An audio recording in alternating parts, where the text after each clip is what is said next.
Okay, so this time, action item number 1, request approval to proceed to the Environmental Management Commission to request its approval of amendments to Lab Certification Rule 15A NCAC 02H 0804.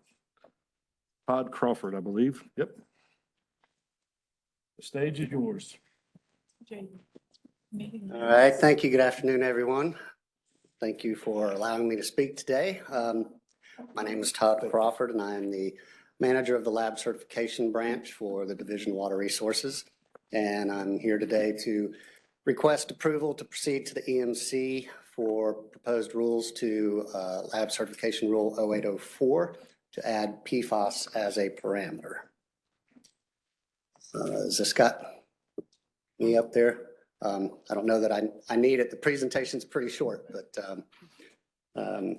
so basically, this particular rule is the mechanism by which. Hold on 1 second. Let's get the presentation out. Yes. Okay. Oh, it's not. We'll after this. All right.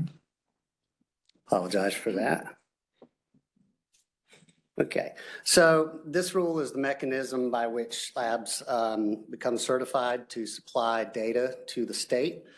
The particular rule does not require monitoring or reporting, and labs that provide services to clients are required to be certified to generate the data that will be reported to the state. So Rule 0804 B, C, and D list the parameters that are available for certification by the Laboratory Certification Branch. And DEQ is requesting that PFAS be added as a parameter for certification methods included in Rule 0805. 0804 subsections B, C, and D state that analytical methods shall be determined from the resources listed in 0805A1, and then go on to list all the certifiable parameters under which the analytical methods may be categorized. Division of Water Resources is requesting that the Water Quality Committee approve to proceed to the EMC with the proposed revisions to Rule 0804 to add PFAS as a parameter. Questions for Mr. Crawford?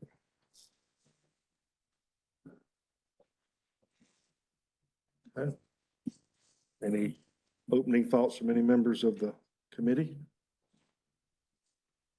Mr. Deerhake, I know you did the lab certification rules a few years ago. Anything you want to add here? Thank you for giving me that. Thank you for doing that again. I think I still have it. No, we have discussed this in committee before, Yes. and you can refresh some of our new members' memory why it's coming back. There was. Well, we went through this back in March, I believe. It was approved by the EMC, and we proceeded to the RRC. At that time, council had an issue that at that time we were requesting fluorine, absorbable organic fluorine, as a parameter as well. And that method or that parameter did not currently have an approved method. It's coming, but it wasn't there yet.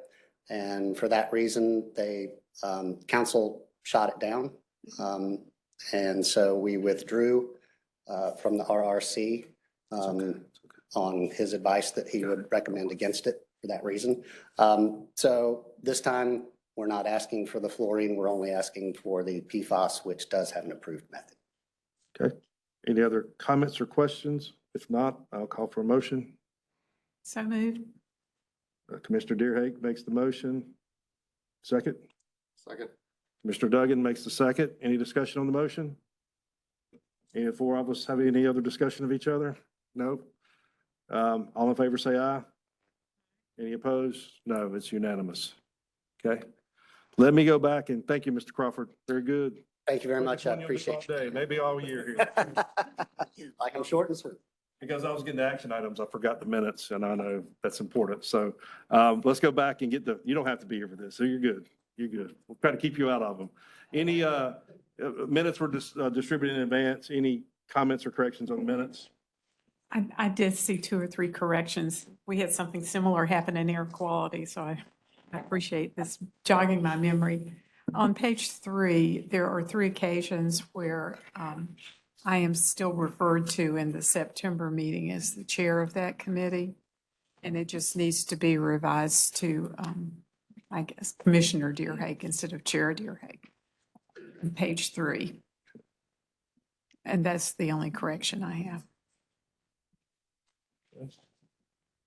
So we have the minutes, we have that change that we will put in the motion to change Chairman Deerhake to Commissioner Deerhake on page 3. Any other exceptions or corrections to be made? Motion to approve. So move, Kevin. Second, Commissioner Duggan. I wasn't there, so I don't. You can still second, you're active. Second by I'll Mr. second the Duggan. I'll second the. Any discussion on the motion? All in favor, say aye. Aye. And I know that's unanimous. Okay. Very good. Motion minutes are approved from the last meeting. Now for action item 2, request approval to proceed to the Environmental Management Commission to request its approval to send the periodic review of rules report for 15 AC subchapter 2K dam safety to public notice in accordance with the legislation. So anyway, Josh Colley, you're on stage. Good afternoon. My name's Josh Colley. I'm the State Dam Safety Engineer for North Carolina. I'm here to talk briefly about the rule readoption process for the dam safety rules. So just as a quick overview, back at the full EMC meeting in September 2023, Jennifer Everett did give a brief overview of this process. It should be somewhat familiar. I believe there are a number of programs who are going to be going through this process pretty soon. It's just dam safety happens to be one of the early ones. The dam safety rules did go through a first round review back in 2017, and I intend to present the same information to the full EMC in January 2024 if we get your approval to proceed. And at this time, we are going to be recommending an initial determination of necessary for all of the rules. So, okay, there we go. So in terms of the initial determination, we have all the rules listed out there on the left side.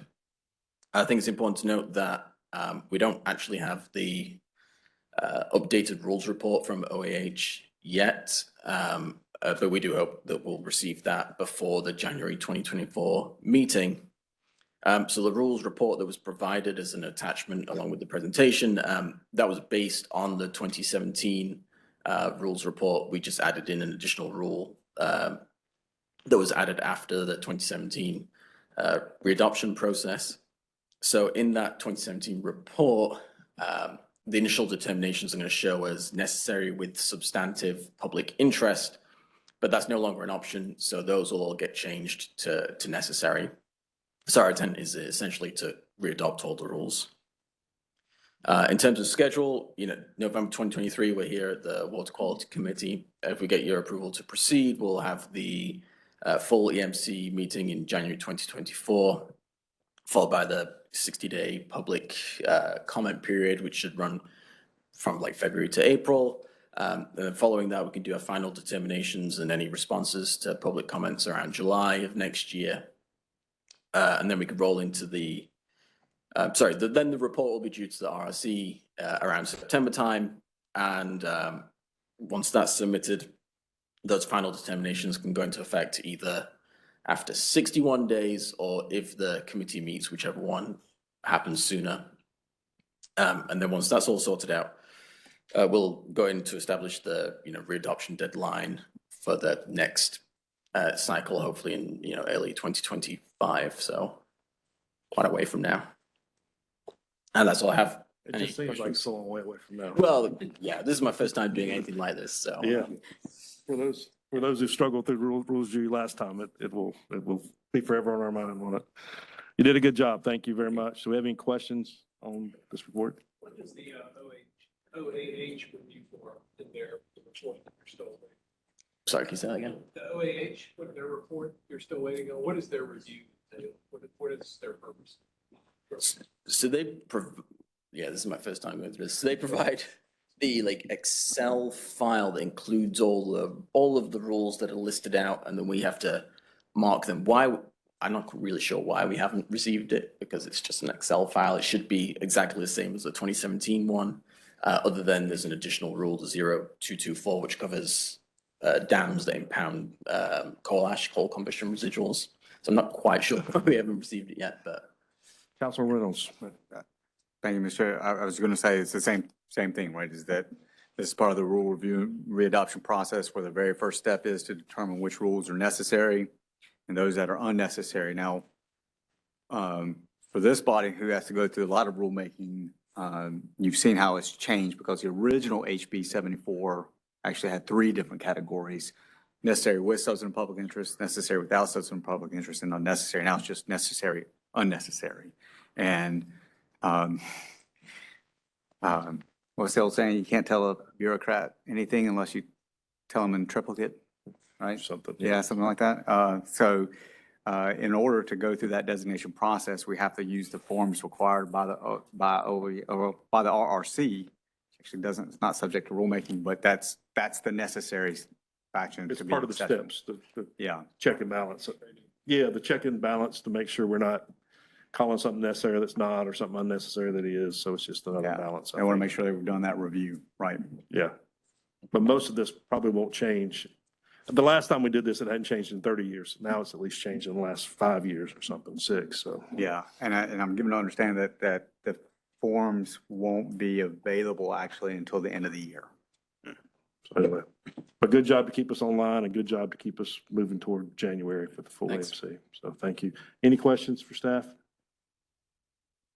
Hearing none, do we have a motion? Commissioner Deerhake makes the motion. Moved. Mr. Sweetie seconds. I saw him just give me the eye. Any discussion on the motion? All in favor, say aye.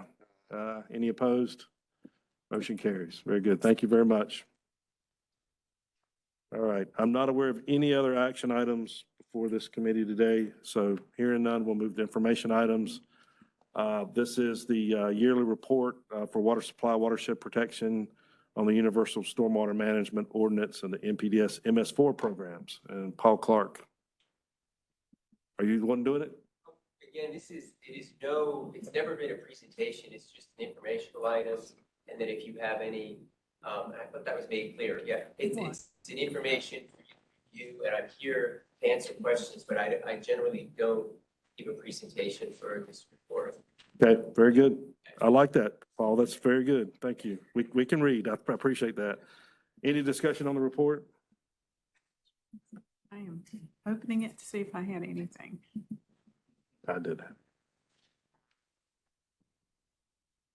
Go ahead if you have a question. I don't. I didn't have anything. It's fairly standard. I will make one note, though. Come on up to the front. Get away, Paul. You can't get away that easy. Come on. I will make one note, it's a slight change. The report previously ran from January to December, and just because of lower staffing, stuff like that, I compiled the report a little bit later than normal. That's why this report is actually a year and a half. You'll see it's 18 months. But now, with it ending at June 30th, I'm going to go actually, from this point forward, I'm going to go from July 1st to June 30th to coincide with the state fiscal year. Makes So that's sense. just going to be a change from this point. This is sort of the transition, and from this point forward, it'll align with the fiscal year. Very good. Okay. Commissioner Deerhake. Question for staff or? Thank you. Yes. At the very end of the report, you were talking about the reporting period that there were 29 compliance audits. 9 were issued notice of compliance, 12 were issued notice of deficiency, 8 were issued notice of violation. So do you find those statistics pretty normal with your? Yeah, I'll answer on behalf of Isaiah Reed, who's the MS4 coordinator, but I'll answer on behalf of him since he's not here. There's generally been improvement since about 2018 to the present. It was 2018, 2019, where actually North Carolina was audited by the EPA, and our MS4 program was audited. There were definitely some areas of improvement, we'll put it that way. And so when we started out, we got a lot more, we had almost, I don't know all the numbers, but I know the first year or two, a lot more notice of violations, NODs and NOCs. We're definitely transitioning to a greater number of notice of compliance and a fewer number of NOVs. So we're definitely making some improvement, and hopefully that will continue to be the case. Following, let's see, we only, I think, have one audit next year, but starting in 2025, which will be sort of now the second cycle, everyone will have gone through once. Hopefully, starting in 2025 forward, the results will even be better with the majority of just NOCs. And if I may, I think you developed a checklist back then that you sent out to people, or at least a form. I can't remember, but they didn't, again, they lose this sometimes at the local government level, but I think that form helped people, or your. Oh, yeah, your what, process. if you're talking about, yeah, that was Jeanette Powell, who was in the role when all this stuff was working with EPA. Yeah, she developed an audit, a template audit, and a report, a number of different audits and checklists to help guide the local governments, to help them better implement their MS4 programs. And that's still available to local. Oh, yeah, governments? it's still on the website, and Very that good. those resources are still available. Very good. Any other discussion? Thank you, Mr. Clark. Hearing none, thank you very much. Okay, information item number 3 is update on the 2023 to 25 surface water quality standards triennial review. Chris Ventilero, there's Chris. Couldn't see you for the computer there, Chris. Apologize, I thought I was going a little bit later, but thank you very much, Vice Chair Solomon, and good afternoon, Commissioners. So again, my name is Chris Ventilaro. I'm a Water Quality Standards Coordinator with the Division of Water Resources. And this morning, whoops, I think we have the wrong presentation up here. So Libby was supposed to go next. Did I skip one? Yes. That's okay, well, keeps us on our toes. Stay there, Chris, and let's do the next one. This next one may get more comments than you may, but let's see. Okay. While you're at it. So for today, I will be providing an update on the 2023 through 2025 Surface Water Standards Triennial Review. So this is the second update that I'll be giving on this topic. Those of you that were here in July may remember that we did another kind of an introductory update at that time. And this presentation will just kind of go into a little bit more detail about the various topics that we're looking at. We'll also review the water quality standards rulemaking process again, just to refresh everyone's memory, describe the proposed rule changes, and also, again, discuss the triennial review proposed rulemaking timeline. So a little bit of a lag here, so I apologize, but it looks like it's working okay. So just to start off with, as a reminder, the triennial review is basically a rulemaking process by which protective criteria are adopted into state rule. And the graphic here just kind of shows a simplified process for how this works. The first step is to develop designated uses and assign them to surface water bodies in the state. And the designated uses are things such as the protection of aquatic life, protection of human consumption of fish tissue and shellfish, protection of surface waters for the use as public water supplies. And then once you have those designated uses established, you then develop criteria that will be protective of those uses, that basically define what needs to occur so that those uses can be obtained.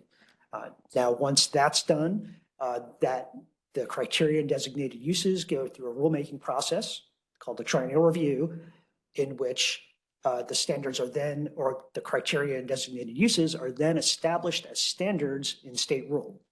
And then following the establishment of those standards in state rule, the standards can then be implemented in various water quality protection programs, such as developing permit limits for NPDES dischargers. This slide goes into a little bit more detail about the triennial review rulemaking process. It's split here into 3 different stages. The first stage is kind of the stage that we're in right now, which is described as the development stage. And this is where staff look through, they review current standards, they review available EPA guidance documents and scientific literature, and for the most part, just put together a rulemaking package that contains proposed amendments to the existing rules. From there, the staff present these proposed amendments to the Water Quality Committee and the EMC. And then we kind of enter, well, and the reason why we do that is to request approval to proceed to public notice and rulemaking. And then once that public notice and rulemaking occurs, we kind of then move into the state approval process. So following that public notice and rulemaking, the rules with the proposed changes come back to the EMC, and the EMC basically deliberates on whether to adopt those changes as water quality standards and state rules. That's not the end of the process, however, because following that, anything that was adopted by the EMC then goes to the Rules Review Commission, where they review the rule changes for to make sure they comply with the Administrative Procedures Act. And following that review, if they approve that, the whole package then gets signed off by the North Carolina Attorney General. Now, there's a final stage here, which is federal approval. And that's because with surface water quality standards, the Clean Water Act basically gives states the authority to establish their own surface water standards. However, EPA still retains oversight of those standards. So any standards that the state adopts have to undergo an EPA Clean Water Act review to make sure that EPA considers those standards to meet the intent and requirements of the Clean Water Act. Part of that EPA review also includes a consultation that EPA has with the U.S. Fish and Wildlife Service and the National Oceanic and Atmospheric Administration to discuss potential concerns related to the Endangered Species Act. Once all of that work is done, EPA makes a final decision on the rules that were submitted, the changes to the standards, and they then notify North Carolina whether the rules have been approved or disapproved or some combination of both. For the Clean Water Act now, EPA has 60 days to notify states of approval and 90 days to notify states of disapproval. Sometimes that gets stretched out a little bit depending on the circumstances. For example, with the last triennial review, it took a little bit of time for the Endangered Species Act consultation, so their approval process took a little bit longer. So there's a little bit of leeway there. Now, for those of you that were here in July and heard me do the initial introduction presentation, we talked about how we started off considering a wide variety of potential topics to focus on with this triennial review based on existing EPA criteria and some other topics, including 1,4-dioxane. And at that time, when I showed this focus topics slide, we had these 5 focus topics, but we also included 1,4-dioxane. And you're probably asking, why does that not show up on this slide now? And basically, the department at this time is currently evaluating whether 1,4-dioxane will continue as part of this triennial review, or if it will continue as a separate rulemaking process. So that decision is still kind of forthcoming. So what that leaves us with is the following 5 topics. The first 2 topics are pretty closely related, and they're basically related to some updates that EPA made to their human health criteria in 2015. We have a proposed update to update our existing Class B primary recreation bacteria standard from the existing standard, which is fecal coliforms, to updating it to meet EPA's current recommendation, which is to use E. coli as the bacteria indicator. In addition to that, we have some minor update to variance language in the O2B 0226 rule, and that's per kind of request or desire from EPA to have some clarity in that language. And then additionally, we have potential technical corrections. So whenever we're looking at the rules, if we notice any kind of minor things, that there's errors, typos, that kind of thing, we usually address them as part of these technical corrections. So before I go on, does anyone have any questions about the process, the triennial review process and the rulemaking, or any of the topics I've talked to before I dive into the individual topics? Okay, well, we'll start with the updated human health exposure factors. So again, I mentioned that in 2015, EPA updated about 94 human health criteria. And these are Clean Water Act 304A criteria that they established, that they publish for states to use in adopting water quality standards. Part of that update of their criteria was that they also updated the exposure factors that are used to calculate the final criteria numbers, so the final concentrations that are associated with each of those chemicals. This is significant for North Carolina because we actually define what these exposure factors are in the 15A NCAC 02B 0208 rule. And so the exposure factors that we define in that 02B 0208 rule are part of what's used to calculate fish consumption and water supply standards for substances when we don't have existing 02B standards in the rule. So it's a translation of that narrative standard for toxic substances. And you can see an example calculation to see basically how those exposure factors are used and where they kind of fit in. So this calculation is an example from 02B 0208. And this is basically a calculation for coming up with a standard for a non-carcinogen water supply for the protection of fish consumption and drinking water. Yes. Just for clarity, the equations changed or not changed? The values have changed, but has the equation changed? The equation is not being proposed for change at this time. It's just the values. And so for the individual components of that equation, those items that are highlighted in red, those are the exposure factors. So we have body weight, we have water consumption rate, and we have a fish consumption rate. And that's just kind of how they're fit into those equations. The existing rule, 02B 0208, defines body weight, drinking water intake rate, and fish consumption rate as defined in the second column there. So body weight is defined as 70 kilograms. Drinking water intake rate is defined as 2 liters per day, and fish consumption rate is defined as 17.5 grams per day.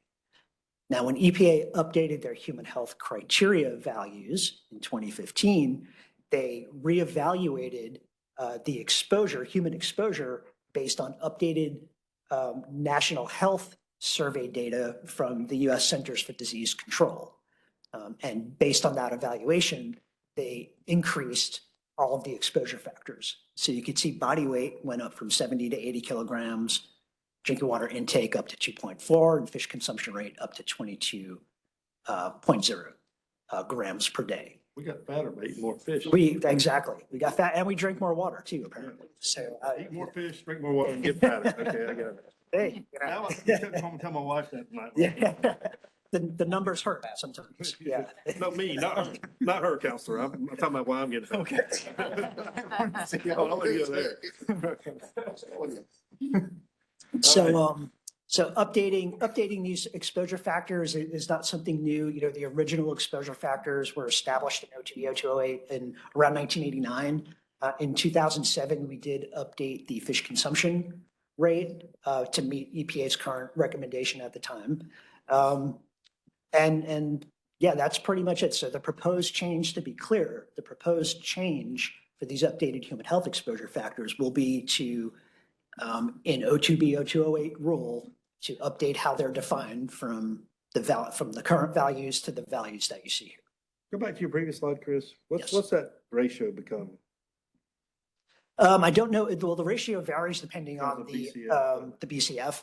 Yeah, but generally, so as you increase those numbers, they balance out a little bit because the body weight goes up. But in general, it's gonna cause the numbers to go down a little bit from what they were before to make them a little bit lower. Okay. No. Yes. Yeah, Commissioner Deering. I'm just looking through the slides here. I think in July, we asked for the list of 14. Yep, that's coming up. Yep, that is coming up. I have those. Okay. Sorry about that, Chris. I just was doing the math in my head. No, no worries. Yeah, the BAF varies per chemical, so that kind of changes everything. Okay, so that moves us on from the exposure factors to the actual updating of the human health criteria. So the proposal here again is going to be, since EPA updated 94 of their human health criteria in 2015, we're going to be proposing updating some of our human health criteria that already have existing standards in the 02B rules.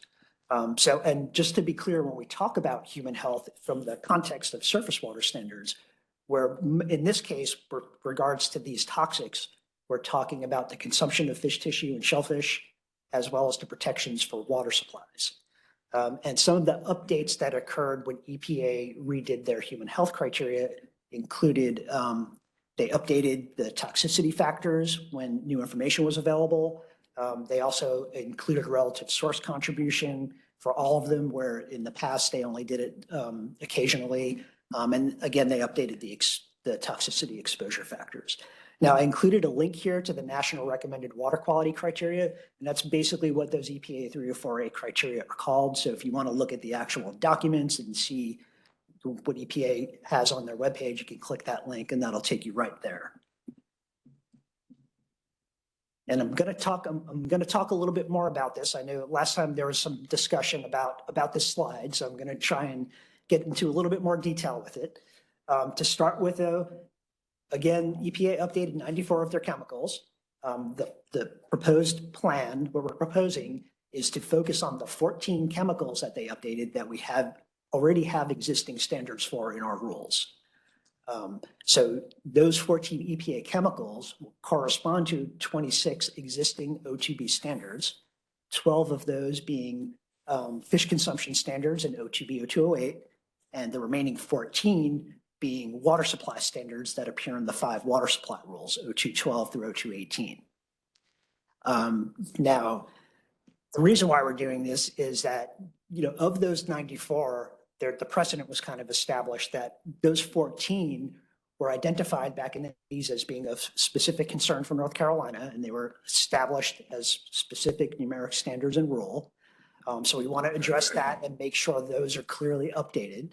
And in addition, we also want to take the time to look at the remaining 80 to evaluate those 80 chemicals, and also to take the time to gather the information that's needed to inform the regulatory impact analysis. And I know some concern was expressed about, well, what happens in the meantime? We're proposing to update 14. What happens to the other 80 of those 94? Does that mean we don't have standards? Does that mean we can't use them? And the answer is really that even though we won't have specific numeric standards in the rules for the remaining 80 chemicals, those EPA criteria documents, their published criteria for 304A purposes, are still available to use for regulatory purposes. This is supported by both the O2B 0208 rule that describes the protections that are in place for toxics, and it's also supported by Title 40 of the Code of Federal Regulations that discusses the establishment of permit limits for substances that don't have existing water quality standards. So again, to be clear, we're proposing to update these 14 because they have existing standards, and then we'll be looking at the remaining 80. In the meantime, those remaining 80 values that EPA has published will still be available for regulatory purposes. In addition to that, in our triennial review kickoff letter that we just received from EPA a month or so ago, EPA acknowledged that we were going this route, that North Carolina may go this route of splitting the adoption of these 94 chemicals into 2 triennial reviews. And as part of that triennial review kickoff letter, they just made the recommendation that if we go that route, that we clearly describe the process of what we're doing for the public comment and public notice, and that we also describe clearly what's called the translation approach that describes how those remaining 80 chemicals will still be applicable for regulatory purposes. So I hope that makes sense. and I'll take a breather here just to stop and answer any questions. And Commissioner Deerhake, my next slide shows the 14 chemicals. So I don't know if anybody wants to discuss this first, though. Yeah, and I was one of the ones that raised questions, but Yes.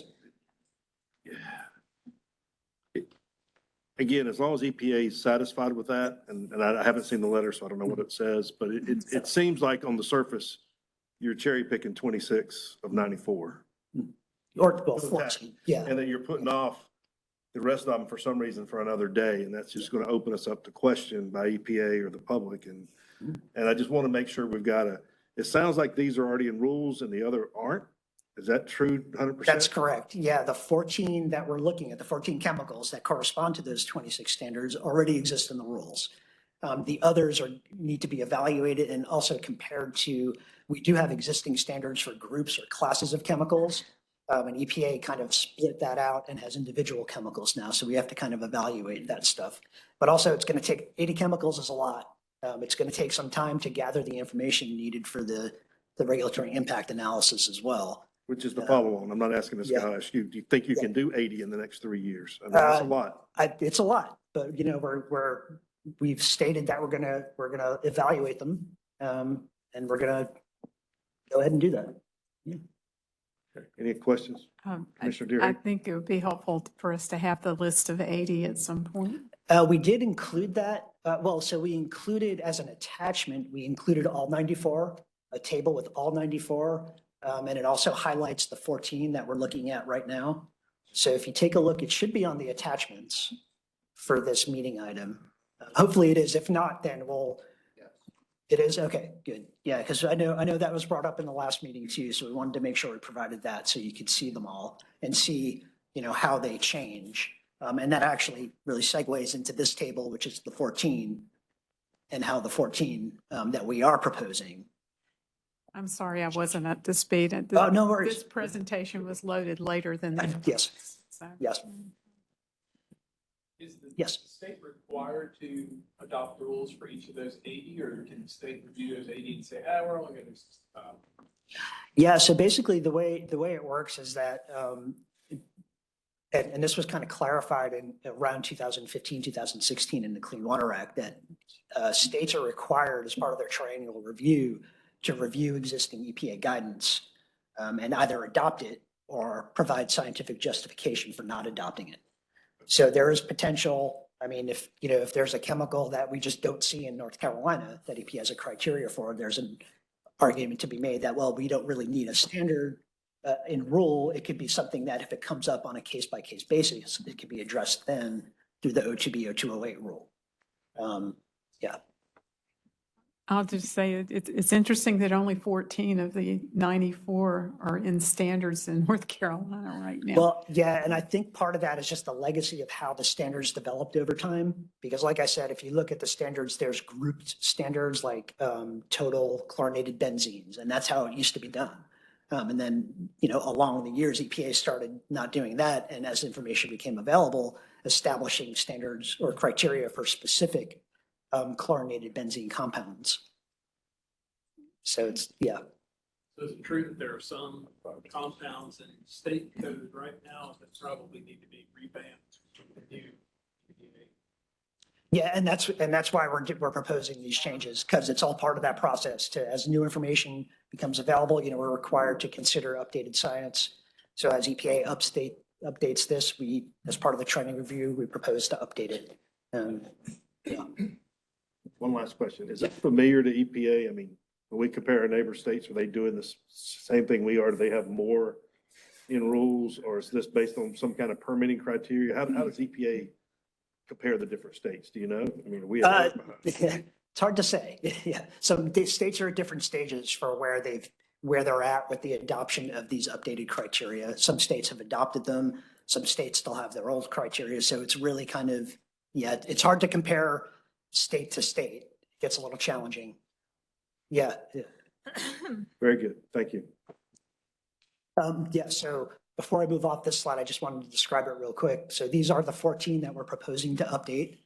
The 14 that currently exist in the O2B rule.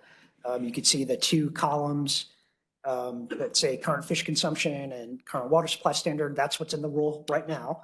The next two columns that have the color coding are the updated EPA values. And the color coding is there just to kind of give a quick indication of whether the proposed standard will be lower than the existing standard, which shows up in blue, or whether it will be higher than the existing standard, which is shown in green. Is NA not applicable or not available? Yeah, NA is kind of, so for example, we currently don't have an existing standard in rule for 2,4-D. So that's something we'll be looking at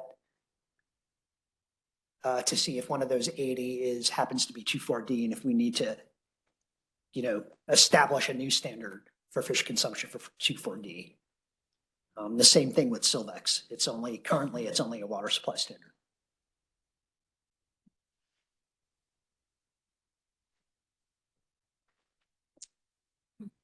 Okay, if there's no further questions, I will move on to the next topic.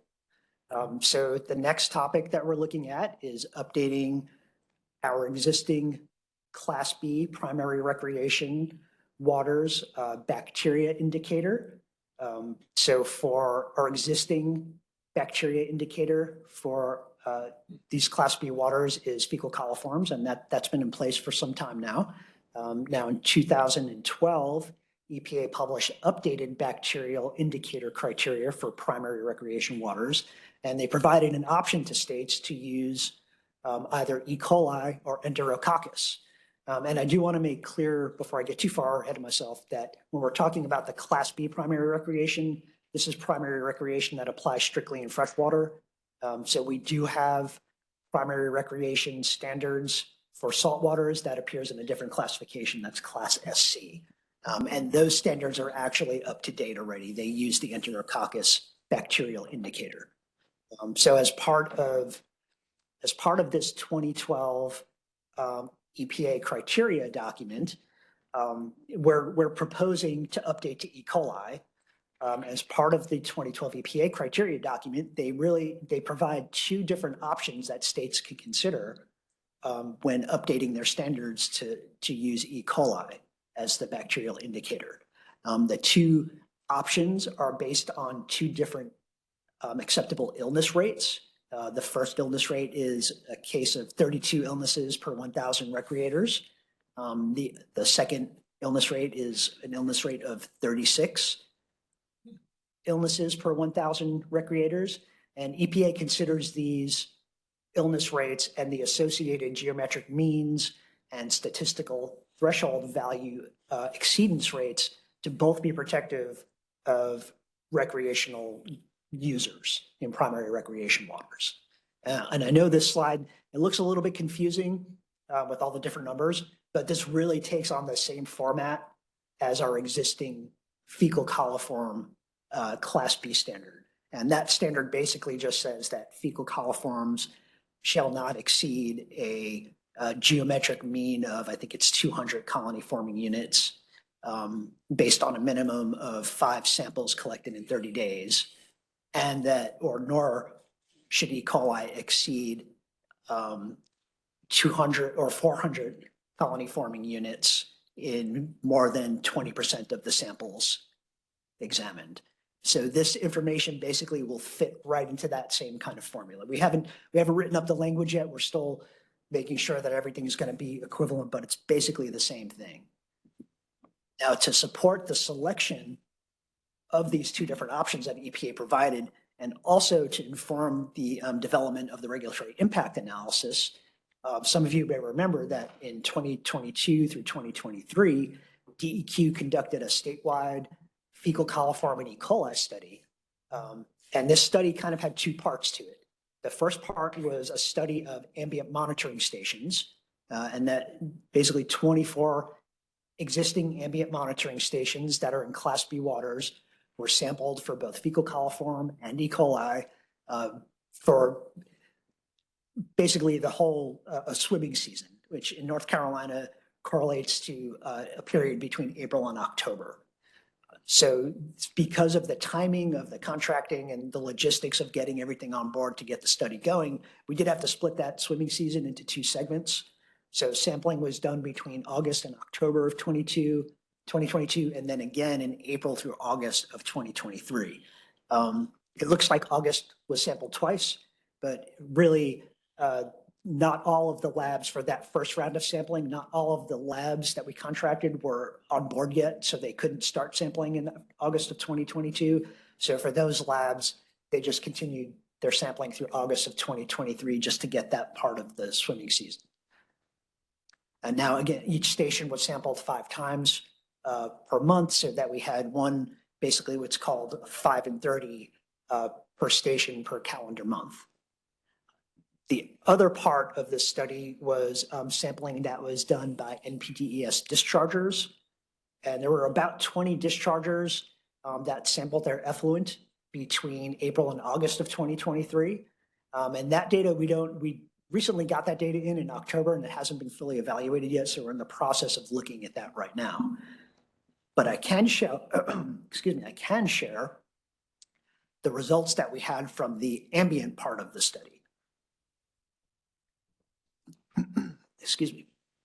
So this table, again, is a little complicated, a little messy, but if you read it the right way, it kind of makes sense. So it matches up. If you look at the fecal entry on the top row there, it fits in with what the current standard is. So again, we have a geomean not to exceed 200 colony forming units for that 30-day period. And also you can't have more than 20% of samples exceed the 400 colony forming units. So that's how it's read. So we compared the number of stations that we sampled in the right.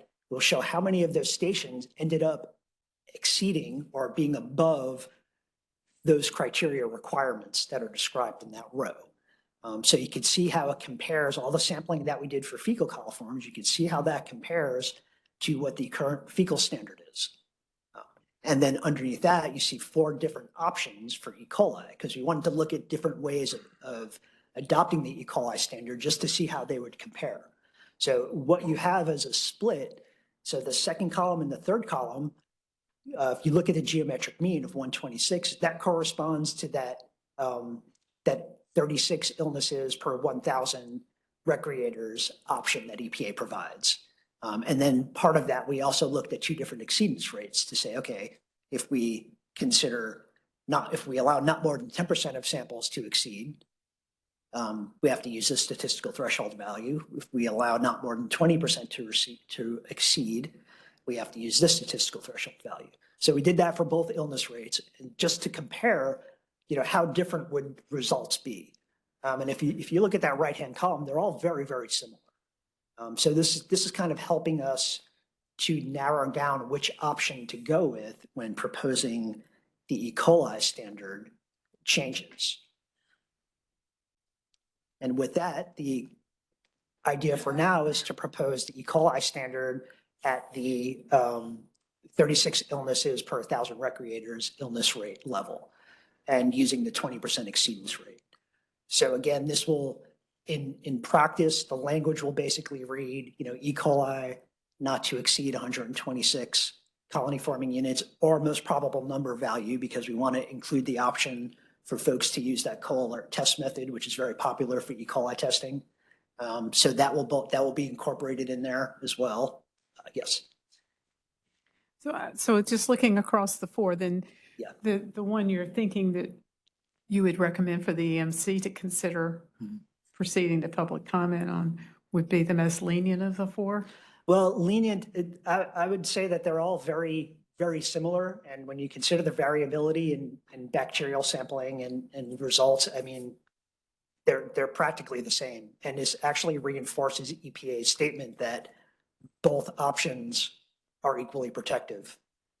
The other thing to include there is that so some of my colleagues looked up other states and what they've adopted, and almost all of the states that have adopted or have updated their E. coli levels all adopted it at the 126, at that 6 illness rate per 1,000. And certainly all of the southern states that had changed. I think the only one, and I have a list here of that I could share if you'd like, but I think the only one that did something a little bit different was Kentucky, which adopted a slightly higher value of 130. Yes. At some point, could you give us, when you look across states, look across coastal states, because Sure. we did have to exclude sampling in certain areas of the coastal plain, right? Yep. Yeah, there was, actually, I'm glad you mentioned that, because all of the information associated with that, the study that's being worked on, it's being developed into a report that will be shared with the committee and the commission before the next time we come. So that will kind of explain, that will detail where sampling was done, why it was done that way, where there's logistics with bacteria sampling, there's 6-hour hold time, so it gets very challenging. If you don't have a lab within 6 hours, and that data is kind of, it's suspect. It's generally qualified and not used. So there were some challenges in that, but that report will actually flesh that out, provide these results, describe them, and also provide the results of the effluent testing as well.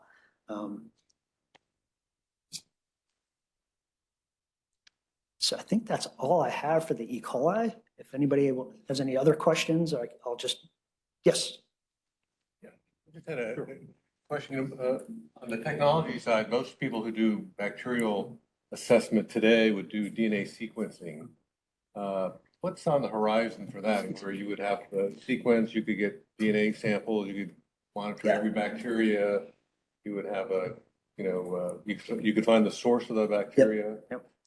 Is that something that's being thought of, or are you guys participating in things that are advancing that type of technology? That type of technology, yeah, absolutely. So, yeah, a couple of things about that. In EPA's criteria document, they do provide a recommendation for using qPCR methods.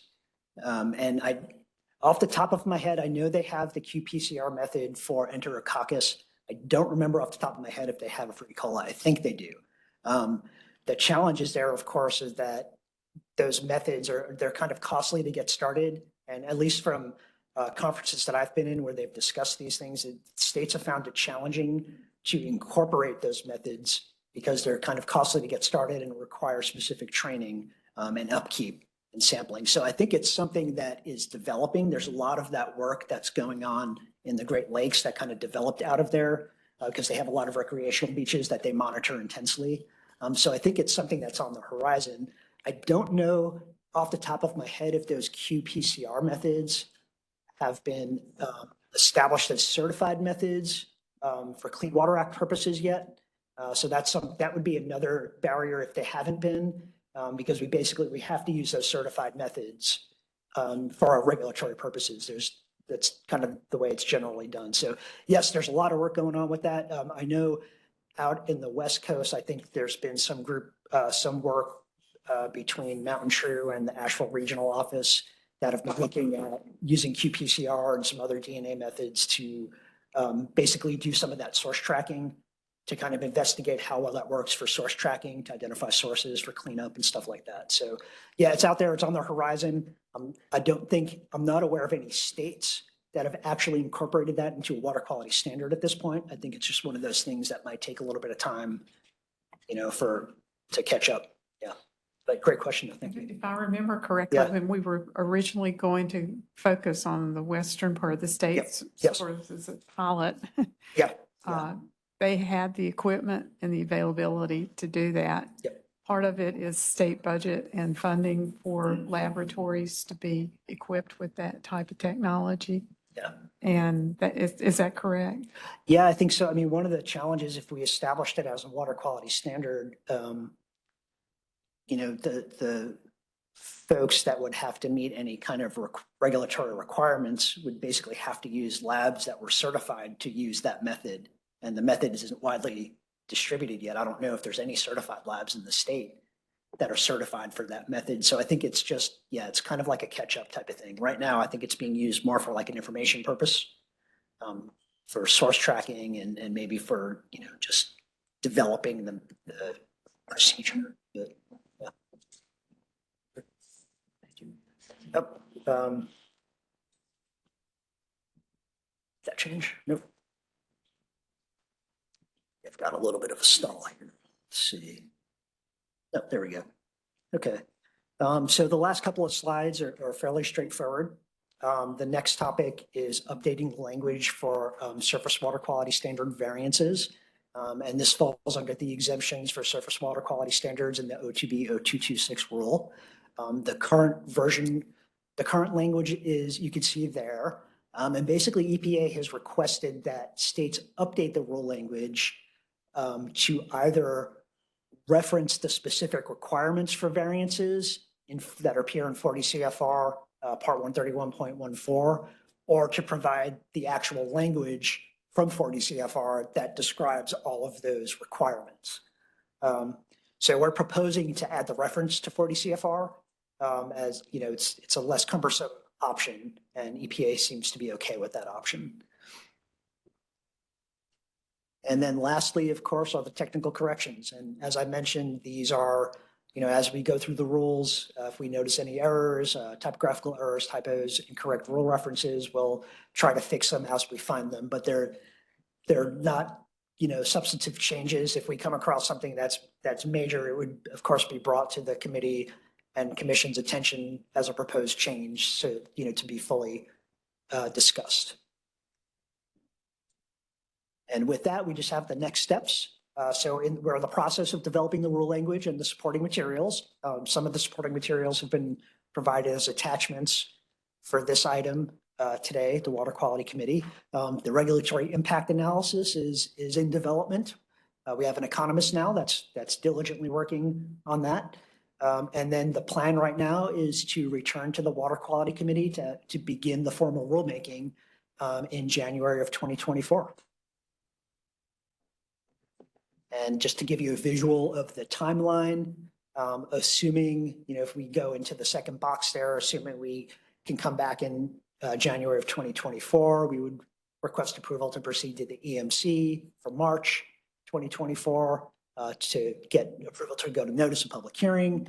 We'd be filing for the NC Register in March, that same month. And then notice of text would begin around mid-April, with public hearings planned for at least in June. And then the end of the public comment period would be around mid-June, but we always do try to provide a few weeks after the last public hearing. So that could potentially be extended. And then lastly, that if that schedule is followed, that would bring us back to the EMC for adoption of the changes in November of 2024. And that's all I have here. Questions for Mr. Ventilaro? Anybody? It's a good follow-up to what you did for the commission a few months ago, and Correct. Thank you so I think much. as efficient as you could have probably made it. It was a lot of E. coli, but it was A lot of numbers, but yeah. did all right. All right, thanks so All right, much. here are no other questions. We'll move on to the next information item, which is number 2. I get ahead of myself sometimes because I'm supposed to be ahead of myself, but you did well with that too, Chris. So item number 2 is reclassification of portions of the Yadkin River, South Yadkin River, and associated tributaries in Rowan, Davie, and Davison counties. There we go. That's lobby. Okay. Good afternoon. My name is Elizabeth Liebig, and I'm here to present an information item to the committee regarding a request for surface water reclassifications. As we often do for rulemaking packages, we like to present information items to the committee early in the process and before coming to you with an action item request. So this request was received from Salisbury Rowan Utilities. Jim Beamer, who represents the utility, is in the audience, as well as his consultants. The received request is for portions of the Yadkin River, South Yadkin River, and associated tributaries to be reclassified to water supply for critical areas, water supply for protected areas, since Salisbury Rowan Utility intends to relocate its existing pump station and raw water intakes in the Yadkin River to a new location about 2,100 feet downstream. So the purpose of today's information update is to make the committee aware of this reclassification, which is being proposed under a rule subsection that EMC has not reviewed previously, which is Rule 15A, O2B, Part 0202, Items 20C and 48C. So today I'd like to provide an overview of the water supply critical and protected areas, to review the rules that apply to the delineation of the critical and protected areas, to introduce the Salisbury Rowan Utilities proposal, and to receive feedback from the committee on the use of this rule as an approach to the critical and protected area boundaries during the preliminary phases of this work. So what are critical and protected areas? A critical area is the area adjacent to a water supply intake or reservoir where risk associated with the pollution is greater than the risk associated with pollution from the remaining portions of the watershed. A protected area is the area adjoining and upstream of the critical area in a WS4 water supply in which protection measures are required. The map on the left of the slide shows that the water supply watershed critical and protected areas around Raleigh. The darker shading represents critical areas, whereas the light shading represents the protected areas. The color denotes different water supply classifications. For example, the yellow denotes a water supply 4 classification. You can see on this map the difference in the critical and protected areas for water supply intakes that are located within a reservoir versus those intakes within a river. As you can see near the bottom of that map, you can see small critical areas, which is the dark shading, with a semicircle near the top of those areas, which is the light shading. Those are representative of intakes located within a river or stream. Towards the middle and top of the map, you can see the larger, darker areas. Those are the critical areas that encompass the reservoirs, and their associated protected areas, the light shading, extend a set distance from those critical areas. These are representative of intakes within a reservoir.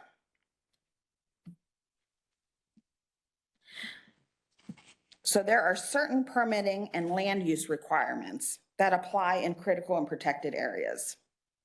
For example, in a water supply for classified surface water, critical area requirements are that new industrial dischargers must meet high-quality water standards criteria, that there are no new landfills, land application, or residuals or petroleum-contaminated soils, and agricultural activities are subject to a vegetative setback.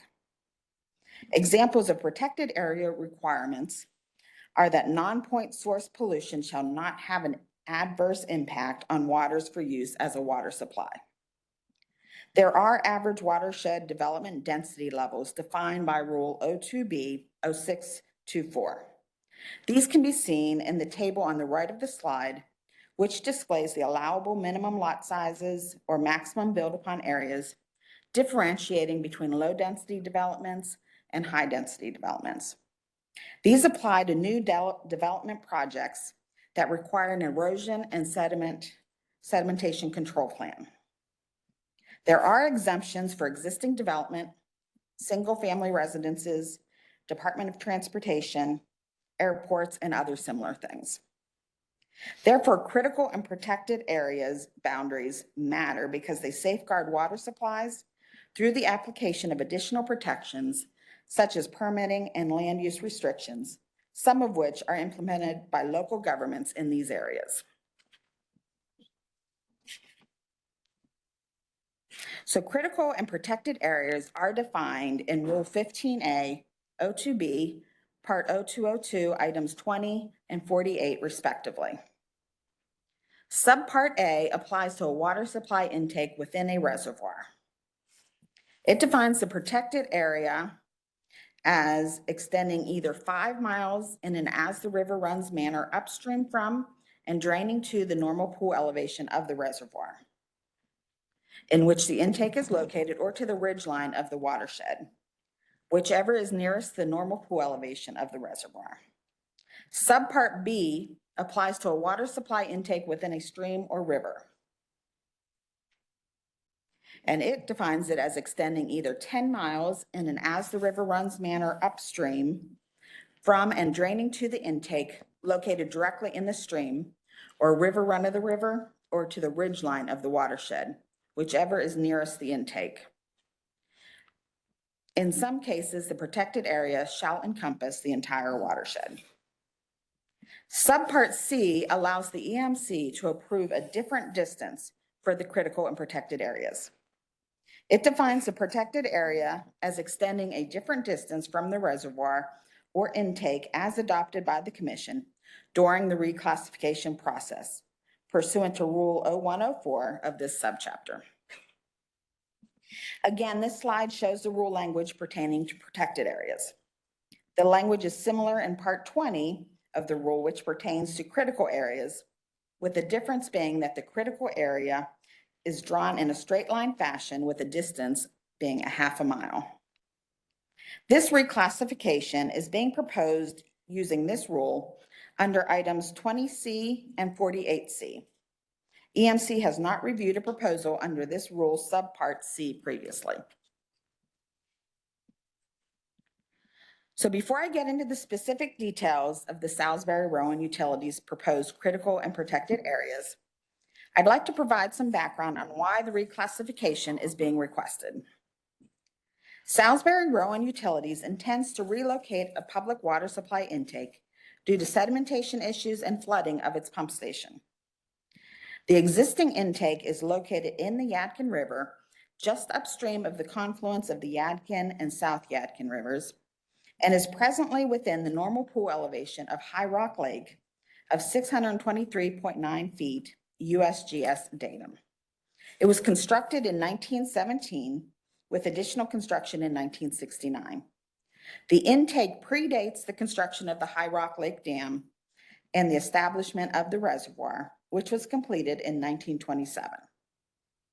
The proposed intake is located approximately 2,100 feet downstream in the Yadkin River, below the confluence of the Yadkin and South Yadkin rivers, and is also within the normal pool elevation of High Rock Lake as defined in the FERC license. This map shows the locations of the existing and proposed intakes, as well as the High Rock Reservoir boundary, which can be seen by the dark blue line. Reservoir boundaries are determined by the FERC license, which uses the normal full pond elevation as the reservoir boundary. The FERC license defines the normal full pond elevation as 623.9 feet USGS datum. This map shows the normal pool elevation and therefore the High Rock Lake reservoir boundary. The existing intake predates the construction of High Rock Lake Dam and the establishment of the reservoir. However, both the existing and proposed intakes are currently within the normal pool elevation as defined in the FERC license. This makes the proposed intake a water supply intake within a reservoir for the purposes of the rule. The protected area, again defined by Rule 15A, O2B, O202, Item 48, is the area adjoining and upstream of the critical area in a water supply 4 in which protection measures are required. The boundary for the intake within a reservoir is defined by Subpart A as extending either 5 miles in an as the river runs manner upstream from and draining to the normal pool elevation of the reservoir in which the intake is located, or to the ridge line of the watershed, whichever is nearest the normal pool elevation of the reservoir. Following the language of this rule to delineate critical and protected areas for water supply intake within a reservoir, this is what the critical and protected area boundaries would look like. The critical area is represented as dark blue and encompasses the reservoir, and the protected area is represented as light blue.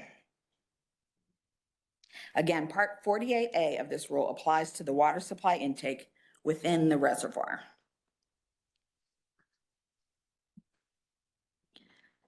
Salisbury Rowan Utilities is requesting portions of the Yadkin River, South Yadkin River, and associated tributaries to be reclassified into water supply 4, with the critical and protected areas extending a different distance from the reservoir or intake as adopted by the Commission. This is the first reclassification request being proposed under this part of the rule, subparts 20C and 48C. They are requesting this because the current intake, which predates the construction of the dam, was treated as riverine.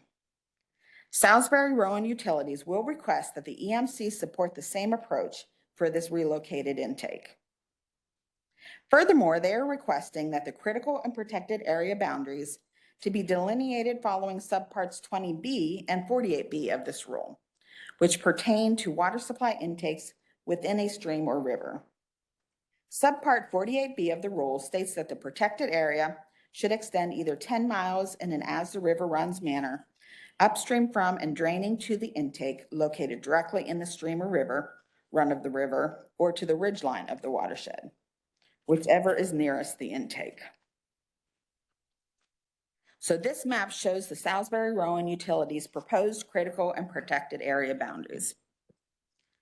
Again, their approach is to apply subparts 20B and 48B of the rule, which pertain to water supply intakes within a stream or river. The critical area extends half-mile in a straight line fashion upstream from the proposed intake. The protected area extends 10 miles in an as the river runs manner upstream from the proposed intake. The proposed protected area is bound by US Highway 70 and the Huck 12 subwatershed boundaries to the south, the North Carolina Highway 801 to the west and north, and the Huck 12 subwatershed boundaries and a ridge line to the east. The Huck boundaries can be seen as the purple lines on this map.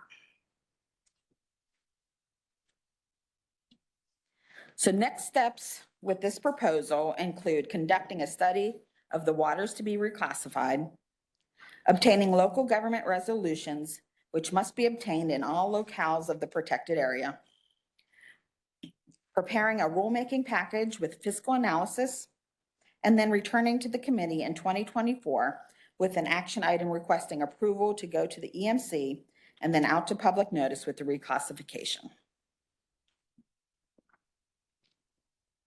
Then are there any questions or concerns with Salisbury Rowan Utilities pursuing this approach? Questions for staff? Yes. Mr. Tweedy? Few slides to the last map. Yes. So does the new proposed critical area have the blue and the green, or is it just the blue? Correct. That green is the existing protected area currently, and the proposed protected area includes the blue and the green together.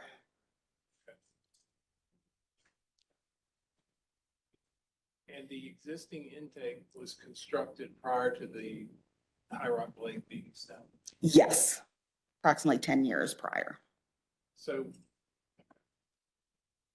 when the state rules don't have so if you had that situation where a reservoir gets constructed, there's nothing in the rules that says, okay, now that system has changed, now you need to apply the new critical area.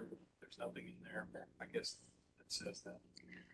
Change it from run of the river to impound. So. Right. To my knowledge, there is nothing in the rules that would make you go back and. Commissioner Deering, you have a question?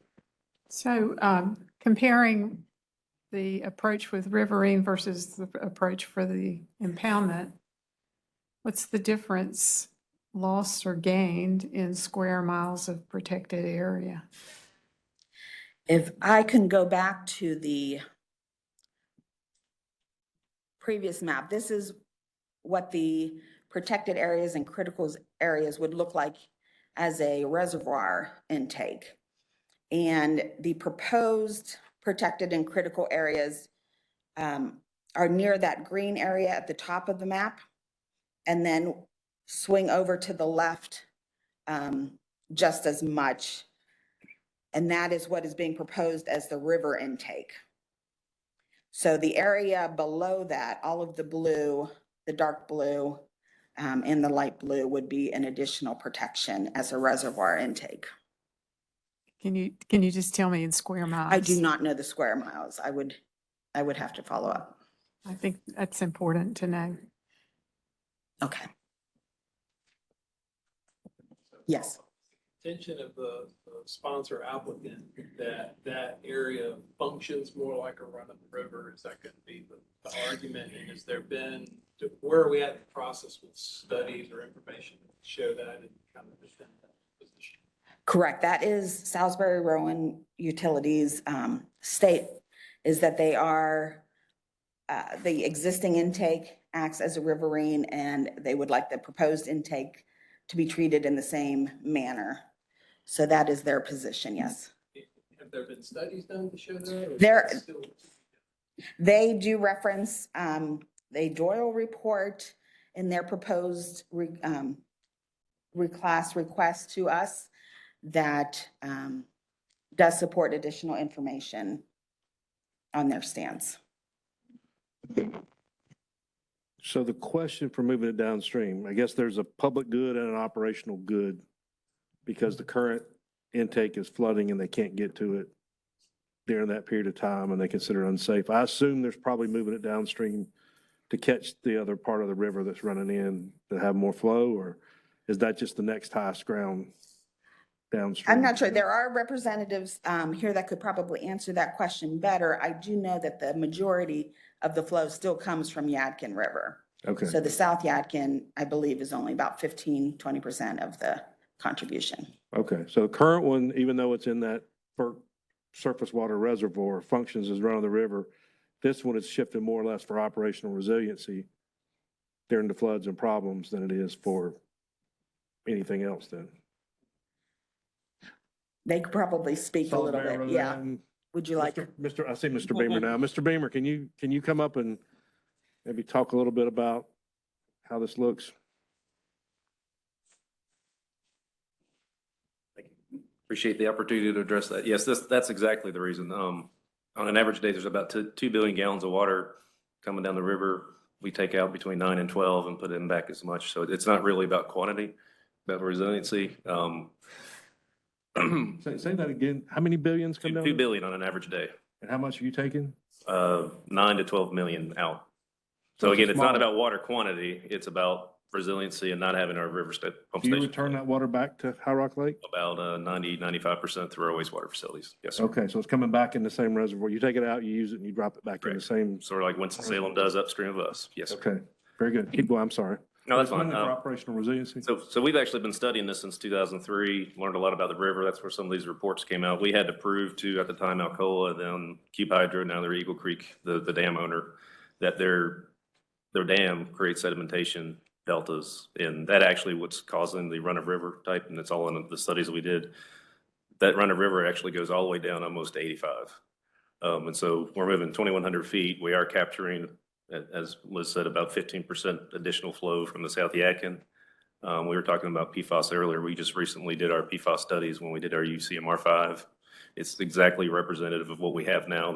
We've done some other water quality reports that we've submitted.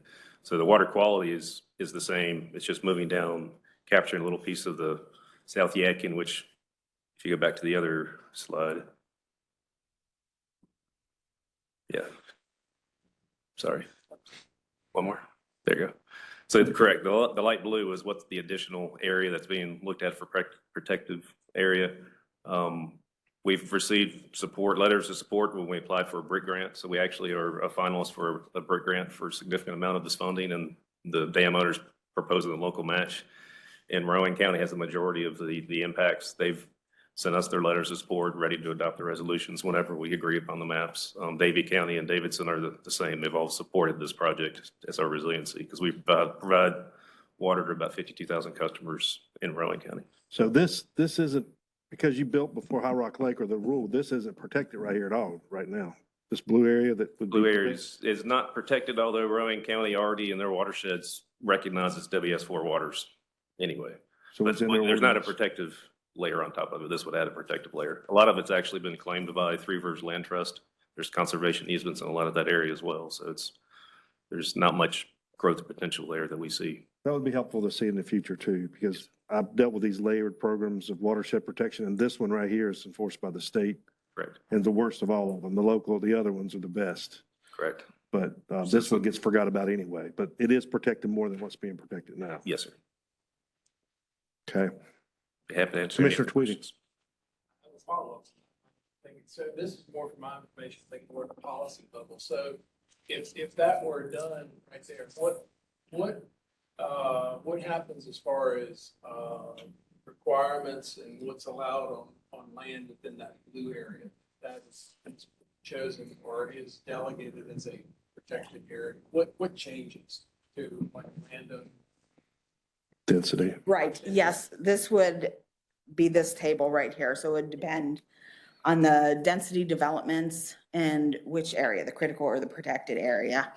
And it would be, many of these programs are run through the local governments, and that's why the resolutions are important. And that's why we would like to be able to go, they need to obtain the resolutions from the right local governments. Commissioner Deerhake. So the northwestern boundary appears just to be Highway 801. Is that right?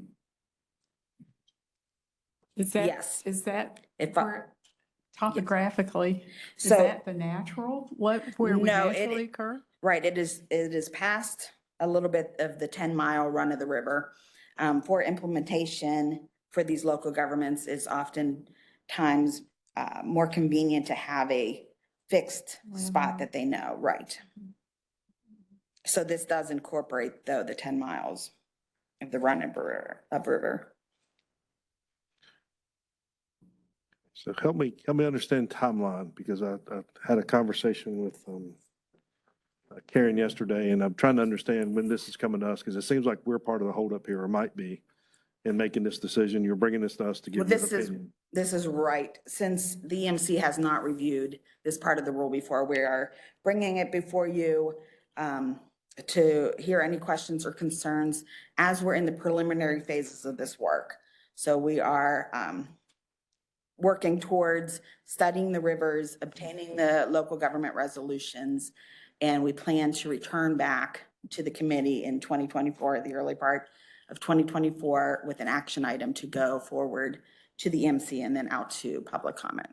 That's in January, or is that in? Probably spring. So we would need to finish the studies of the waters to evaluate that data and that information and make those determinations then. So we're looking at maybe March, April, May To bring it to us? to bring it back to the committee, yes. And I guess help us understand the timeline and where because it looks like we have to give you that approval somewhere in the process. And if we give you that approval, the water quality reclassification or the watershed reclassification can happen, right?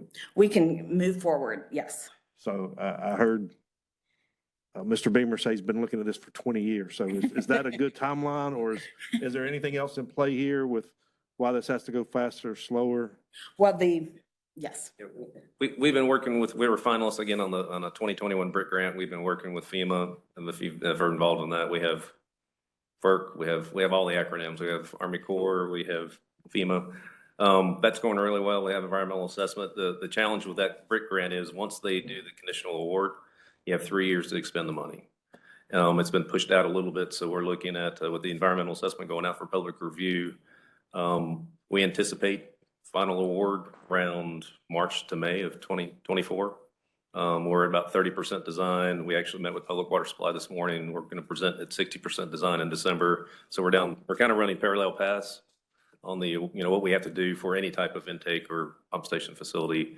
We're just trying to, what I don't want to do as utilities director, have one more hurricane season. So if you remember, we built in 1917 and 1960s when 2 hurricanes landed in the mountains of western North Carolina, and that actually made our facilities get higher. So I always get a little nervous at hurricane season. So we're hoping to finish this project in December 2026. We're kind of moving a little bit into 2027 now, and anything we can do to kind of make things run on parallel paths would be great. But you haven't got the grant yet.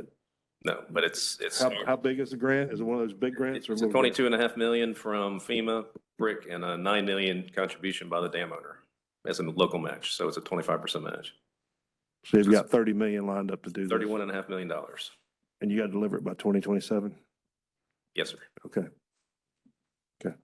And We have the chair in here, so she can help you move that up on the timeline. I just want to make sure, and I told Ms. Higgins that the other day, not understanding all this, that we're not holding you guys up. If we as an EMC, I'm speaking as acting committee chair now. Yeah. We don't want to hold you up if the staff needs our support to make it go, or you need it. I think the EMC wants to not be a barrier here for staff or for the applicant. So yeah, we've I'm been, just- we've been providing the information in the reports. We've done the UCMR a little faster. We're doing everything we can. We've gotten the support from the local counties. It's just, in FEMA, they have fewer staff just like we all do here. And so that's been pushing their schedule out a little bit, which is hopefully going to coincide with what we're going to do here. Okay. So we just don't want to lose that grant because that's about 1 year of operation funds for us. And I do not want to raise ratepayers' dollars to double their rates if I don't get the grant. So It's okay. So it's a big part of your operations budget if you lose that it grant. is the 1 year's operation budget. Yes, sir. Wow. So Wow. So- Madam Chairwoman, yes. I'm putting my tiara on right now. So if I understand this correctly, the choice is basically for purposes of the water supply, watershed critical and protected areas, is to treat this intake as a run-of-river intake instead of a reservoir-based. Correct, that's their proposal. It Right. would be under the subsection C, but using subpart B. Right. So are there other water supply intakes in High Rock Lake? There is one south, like in the bottom part of High Rock Lake. So there would be some. So that is where existing- that bubble, that yellow bubble at the bottom is an existing protected area. Okay. And so the green shading would overlap. Which I guess it takes me back to, I think, some of the questions that Commissioner Tweedy was asking earlier in terms of how much we understand about the influences of the reservoir on the water quality at the new intake, because we know High Rock Lake has had serious nutrient problems.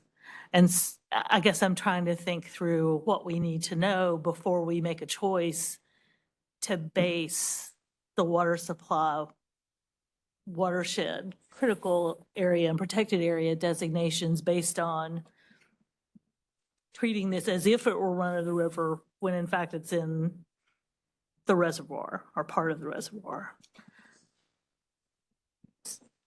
So that's just a comment, I guess. Maybe the question is, how soon does that issue need to be resolved to avoid holding up the operational side of getting permits and that sort of thing? Because basically the designation of the critical and protected areas is the function of our rules. So I'm trying to understand how that factors into other decisions. I assume part of the impact of choosing one versus the other may have to do with which local government jurisdictions are affected. But so that's the question, is when would we need to make that call in a way that doesn't hold up the permitting and approval side or grant side? Right, the main work right now is we would need to know what local governments, what resolutions are involved in these locations for the protected area to obtain the resolutions. So that is one of the important reasons why the protected area boundaries are important. And one of the reasons we're bringing this for you today. And also that, your committee has not seen this subpart C previously. So we would like to move forward in researching the waters, the uses, and to keep moving forward. The main would be the local government resolutions. So let me add this comment too, because I want to make sure this has to go for public comment anyway. Whichever way we Correct. preliminary pick, it's going to come back to us from public comment. So to support you, we can make a decision to go to public comment, but the EMC may get another bite at the apple when it comes back based on what public comment is, which means Salisbury Rowan has to really do their homework locally to make sure we don't get a bunch of comments come back on the reclassification, right? Is that right? Or is that? Yeah, yes, it would be coming back after public comment. Okay. Yes, Commissioner Dick. I'm still trying to get oriented to how far northwest this is of Highway 8 and the town of Denton intake. Can you tell me where we are here? How far north in the lake are we? Let me say this. I think they're different scales of maps. They are. The committee may need to get the same scale overlapped or something. Yeah, so we can see. where is the dam on this map? You can't see it, I don't think. It's not there. Right, I We're really up in the yeah. headwaters. We're really up in the headwaters, aren't we? I mean, it's just a Yes. narrow sliver of river that makes it. Right, do you see the arrows where the existing water intakes would be? That is, right, the headwaters of the reservoir. And the protected area for a river or stream would be just those top portions, the greenish shading, and then a small portion of the blue in the top of the map. How far are we from the, maybe I ask it, Commissioner Jerry, how far are we from your point of intake to the dam at High Rock Lake? Are we thousands of feet or are we miles? More than 20 river miles. More than 20 river 20. miles between this point and the dam itself? Yes. Okay. And it's a big lake, though. It's a finger lake. It's like Falls Lake. It's a finger lake, so. I understand, sometimes there's two things the EMC has to prove. One is you permitting it, proving it as a run of the river versus impoundment. And then Yeah. also maybe slight modification to that boundary line. I To think- use the road, the highway there rather than 10-mile radius. I think, and I'll let Director Rogers correct me. I think we could send this out to public comment without approving either one. But when it comes back, that means Salisbury Rowan is going to have gone down a path and we're going to have wasted 9 months if we change our minds at the end. So I think staff, and you correct me, is trying to make sure we give them the right nods so Salisbury Rowan doesn't waste their time if they get proper comment back, right? Is that correct? Okay. Again, this is a good map. If you can see the cursor here, here's where the I-85 and 29 cross the Yadkin River. The sedimentation studies we've done, we hired the people who did the Mississippi River studies back in 2006 reports, show that the sediment delta, it's up to 14 feet elevated with sediment delta in the impact. So they determined run of river extends all the way down to that crossing, which is still upstream of truly the High Rock Lake. And I'm sorry, you said based on sediment study. based on Correct. sediment. Yeah, we did modeling and sediment data and the impacts of the flooding. So we had to learn the river because we had to explain to the dam owner that you are contributing to our increased and more frequent flooding. And they've recognized that, and we actually had a plan. This same plan was in 2011. We were getting ready to proceed, and then they sold to somebody else and they wanted to start all over again. So I think we would like to see it come back, some information come back maybe in January with the maps and some more information you may have, just for inform us, because again, I'll yield to the chair when the full EMC has to look at this, but I don't think we as an EMC ever want to slow y'all down. So we need some more maps and some more scale and some stuff like that. Yeah. So are you saying that North Salisbury Avenue is I-85? Is that what you just said? well, they 29, which is Salisbury Avenue, and I-85 are right around the same area. That's I-85 and that's 29. There's a walking trail now. So that when you go over the bridge to go to Charlotte, you're going down this way. Sorry, it's not following it, but they parallel each other with the railroad. Okay. That was the bridge, yeah. And may I ask you directly? Yes, ma'am. Do you know what the square mile difference is between a riverine and a reservoir request? I mean, why is Salisbury Rowan asking for this exception to what's normally traditional following the rule? Why are you doing that? Well, one is we were there before the dam, we were riverine. To be honest, for me to go down to say we have 9 or 10 municipalities and all of our intake infrastructure is way upstream.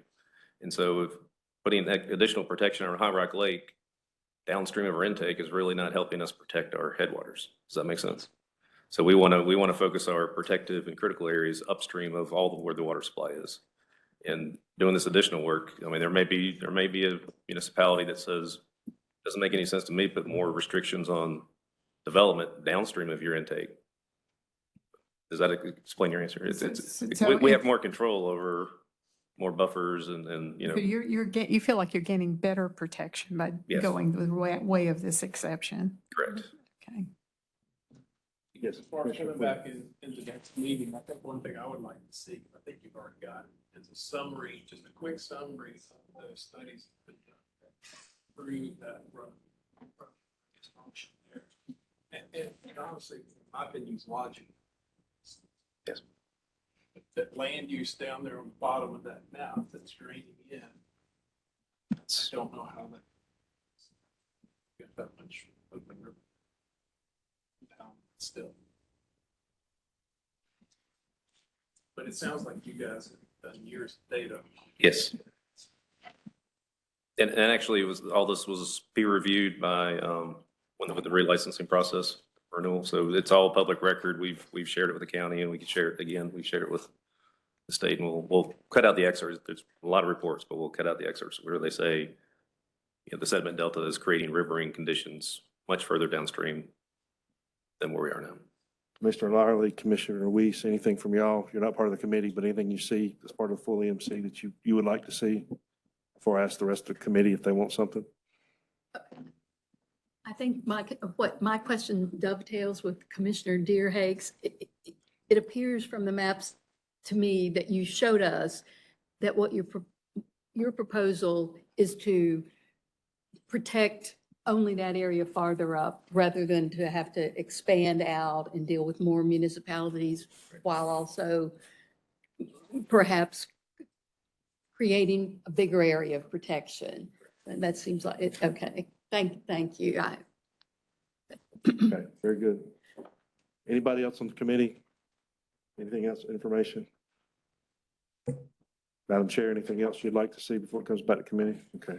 Well, let's hope we I get. do think it's a really good idea to get some clearer maps and whatever studies are available, because it does seem like as a water quality issue where the critical area and the protected area should be a function of what the water quality influences are on that intake. That's right, So- especially at that low flow, which Right. I hope Salisbury Rowan appreciates that too. Okay, very good. So, all right, so we'll see more information back. Thank you, Mr. Beamer. Thank you, Ms. Libby, Thank you. very much. Okay, I think we have one more.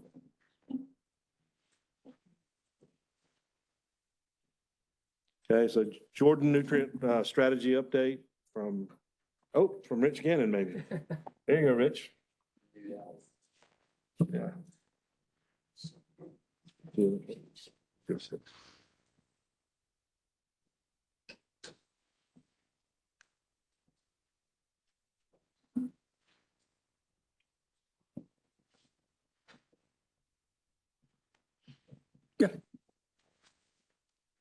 Good afternoon. Mr. Chairman, members of the committee, thanks for having me today. Yes, Ellie Rao in the Non-Point Source program wasn't able to be here today, so I am presenting for her. And what I want to do is essentially reorient. The other thing is the talk that I'm going to go through now is different than the one on the website. We will have this one loaded to the website after the meeting. It's a more condensed version, I would say. We like condensed. Okay. We'll ask you questions. As you can see from the previous presentation, right? Right. So generally, I'd like to reorient you to the Jordan Rules implementation as well as our upcoming readoption process. Recap findings from a few recent studies on the lake and its watershed, and then highlight some of the findings that are going to inform the rulemaking process.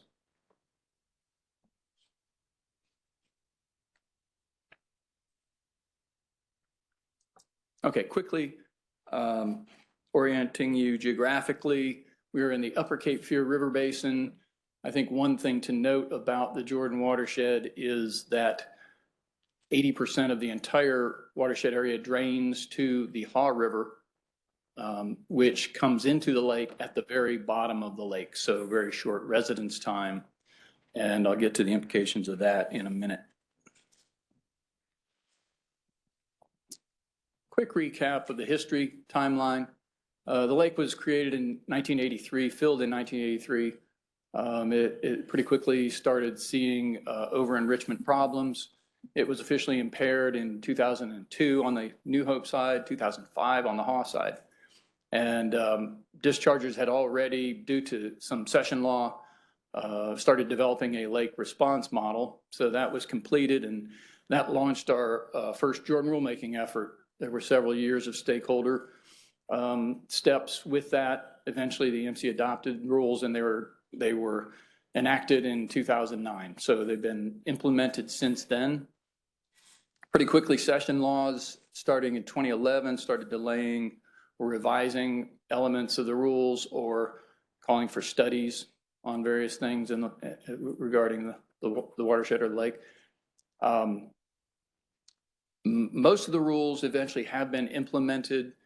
The exception is the stormwater rules for new development and existing development, and they have been halted until the rules are readopted. So the 2016 session law also launched the collaboratory 3-year study of the lake and its watershed. And in the last year, the legislature called for a new lake model and a new watershed model. So that was a very busy year for the modelers. Coming back to the point about the lake itself, we're zoomed in on the lake here, and you can see the Haw coming in at the bottom. Residence times estimated by the original lake model were on the order of less than a week on average.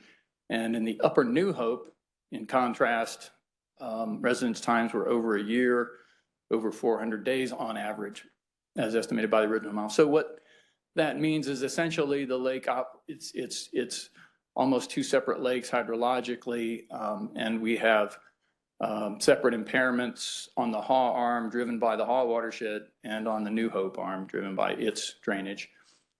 And part of the result of that is the current strategies reduction goals are, as you see, 35 and 5% N&P on the upper New Hope side versus 8 and 5% on the Haw arm.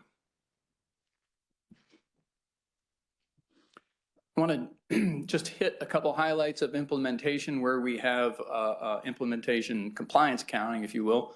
This is the wastewater nitrogen loads, and I'll follow this with one for phosphorus.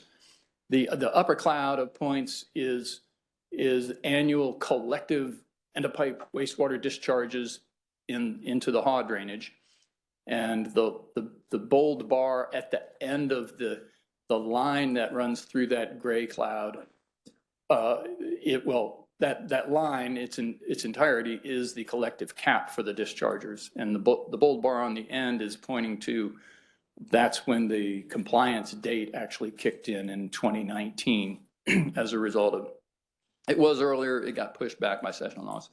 So the dischargers collectively were not initially meeting the compliance requirement.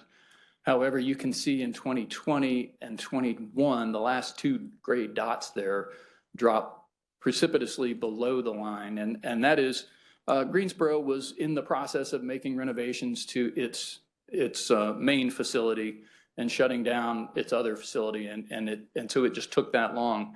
They since then and continue to have nitrogen loads that are that I think are well below their individual allocation and are allowing the discharge collectively there to be meeting and exceeding their reduction requirements. So that's good news. The upper New Hope is the blue clouded dots below that, smaller overall loads, of course, being 20% of the watershed as opposed to 80. And they were able to bring their nitrogen loads below the limit by the compliance date there. And the bottom one is the lower New Hope. There's only one discharger.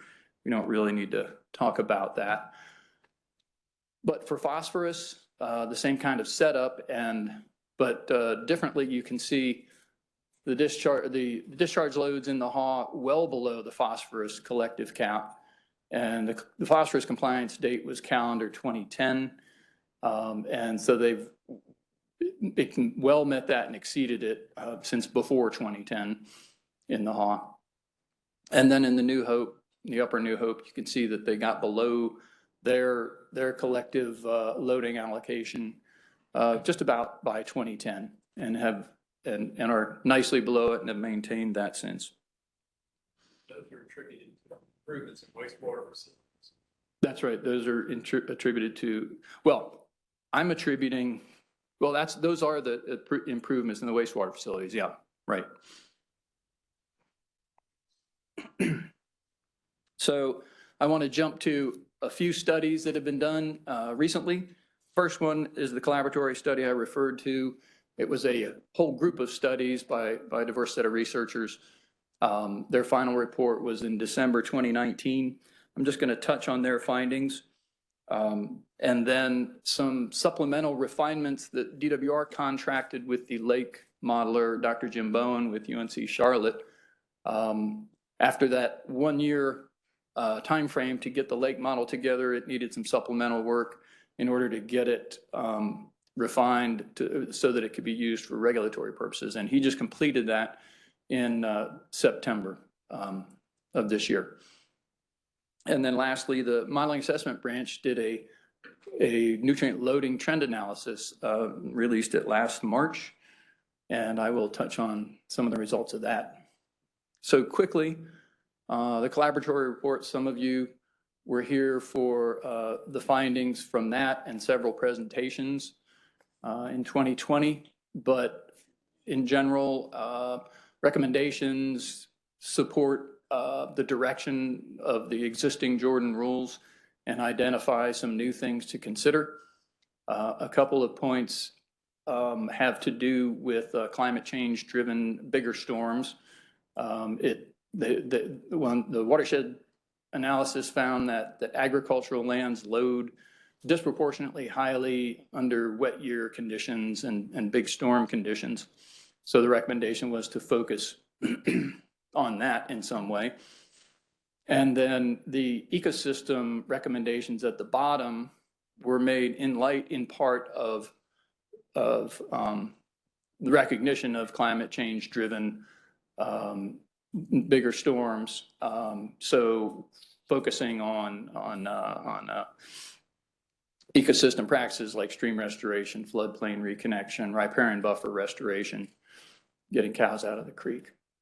That will have climate change benefits as well as local benefits.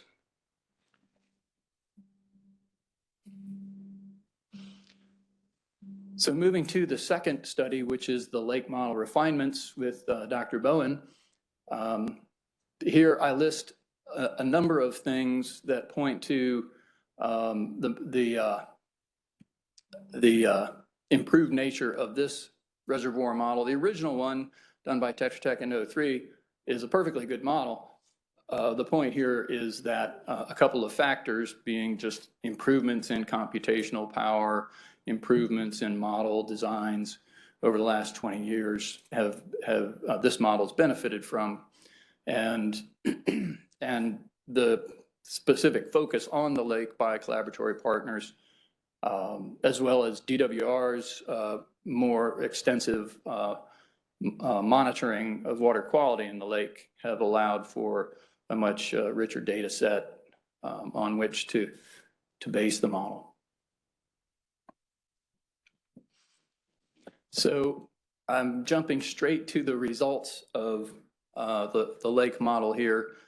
And this is showing the results of model reduction scenarios. All of the greenish cells, each of the greenish cells, I should say, is a model scenario result. And so this is for the HAW stations collectively. And what you see is, and the results are with respect to percent exceedance of the chlorophyll A standard. So if you look at the upper leftmost green cell, 0.31 means that with a 0% reduction in both nitrogen and phosphorus, the chlorophyll A standard is exceeded 31% of the time. And this is as of the 2014 to 2016 lake modeling period.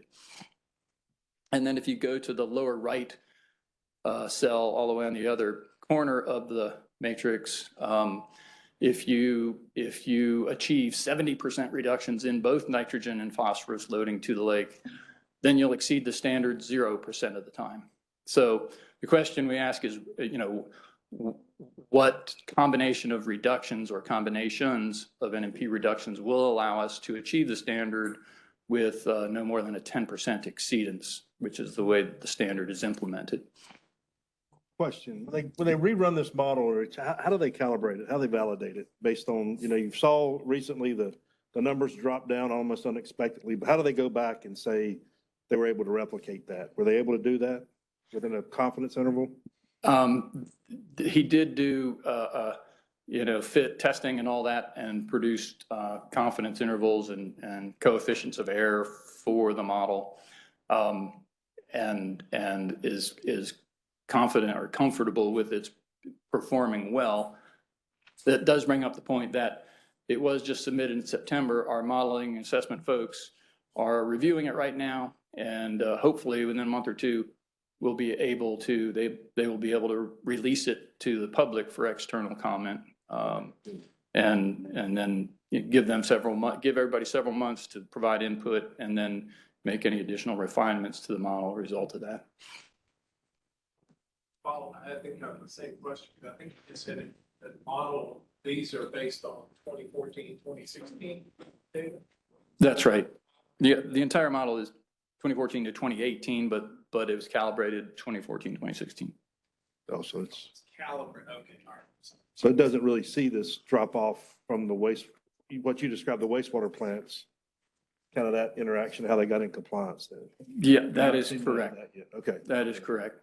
Okay, that's fine. I'm just curious. No, yep, and I was going to make that point. So you made it for me. For nitrogen purposes, those reductions occurred after this modeling period on which these needs are based. Okay. Okay.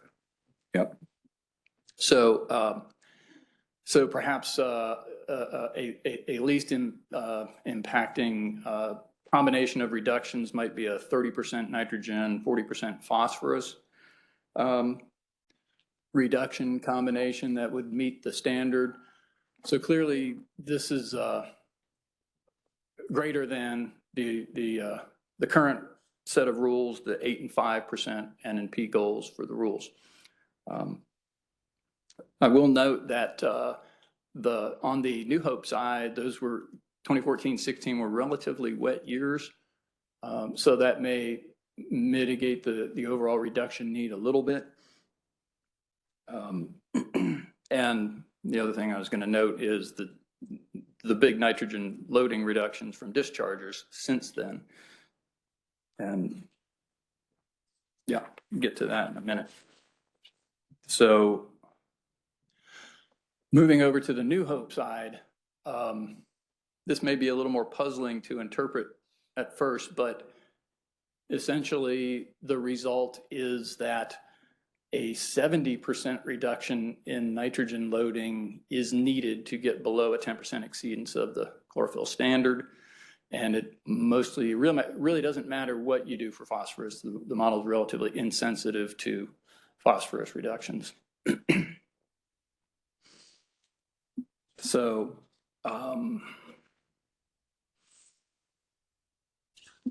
clearly this is much greater than the current 35 and 5% N&P reduction goals for the upper New Hope. But again, I wanted to make the point that we have seen reductions since then to the other parameters.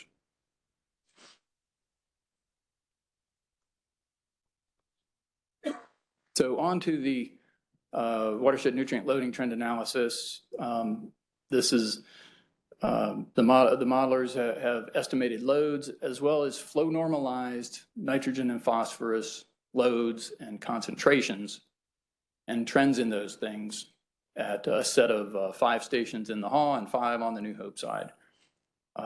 This is through 2020 as compared to the current strategy baseline years of 97 to 01. And there is a story map available on the website, and I'll provide you an address for that. So jumping right into results. So this is New Hope Creek side of the lake. And this is the percent change in flow adjusted nitrogen parameters over the course of, 30 years altogether from 1990 to 2020.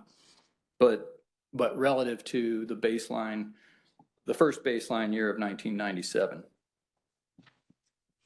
And the 3 nitrogen parameters are TKN is the green one on top. That's mostly organic nitrogen, so think mostly wash off from non-point sources. The NOx on the red line on the bottom is nitrite, so think that's most of what discharges from the wastewater treatment plants. And you can get non-point source inputs that are nitrate as well, if they're subsurface flows in particular. And then the total nitrogen, the blue line in the middle, is sort of the weighted average between the two other parameters. So what you see here is nitrogen dropping pretty precipitously in the years before the baseline. I think from previous requirements for concentration limits with the dischargers, but then leveling off through the aughts and then starting to come down again, heading into the Jordan wastewater rule compliance time period. And so the other noteworthy thing here is the TKN upswing around the late 90s and the early aughts.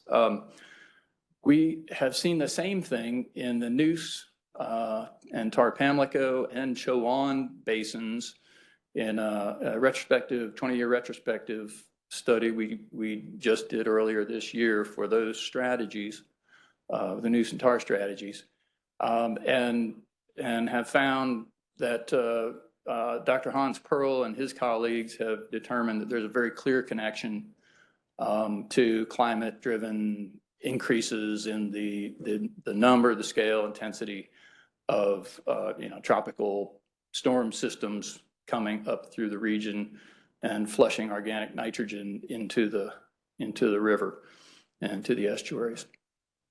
So it appears that we're seeing the same trend in this watershed, and it shows up in most of these stations.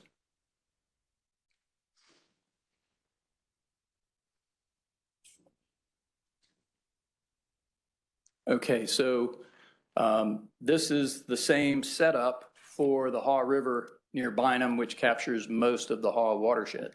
The difference you see here is that the nitrate reductions were not as great on the Haw side here, on the order of maybe 10% overall. And so with the same kind of TKN upswing, the total nitrogen flow normalized loads have actually increased roughly 20% based on this, as opposed to decreasing. Last, I'll show you a graph for phosphorus, and this holds on both sides of the watershed, so I'm just showing the one graph. But phosphorus has decreased greatly, and this is in line with what you saw for the phosphorus discharge loads for the wastewater facilities. This is the Haw near Bynum, and as I said, the similar phenomenon on the New Hope side. So that's good news. So altogether, a few observations from all of these studies: that the needs that are being estimated now for the lake are greater than those that were set in place with the original strategy. Climate seems to be driving some of that. Population growth seems to be driving some. I'll also note sediment, which I hadn't mentioned, but the improved modeling is showing that sediment may be a bigger contributor and may be responsible for a longer time lag for recovery, kind of trailing on the input reductions. On the positive side, we are off to a good start, I think, with the existing rules headed in the right direction, and loading reductions since the lake model, the new lake model estimated reduction needs that should help bring down the scale, the magnitude of those needs. And then lastly, the collaboratory report does provide a set of recommendations which will help inform our policy development process. So quickly, a timeline for moving forward. We talked about the lake model finalization, so we hope to get comments in the early part of 24 and get the model wrapped up by summer 24, fall maybe at the latest. And sort of parallel to that, we launched the stakeholder process last week with a joint meeting with the Jordan Lake One Water Association for all stakeholders. And it was a good meeting, and we expect to have another all parties meeting in next February, where we get deeper into the weeds on what we understand and what those implications are.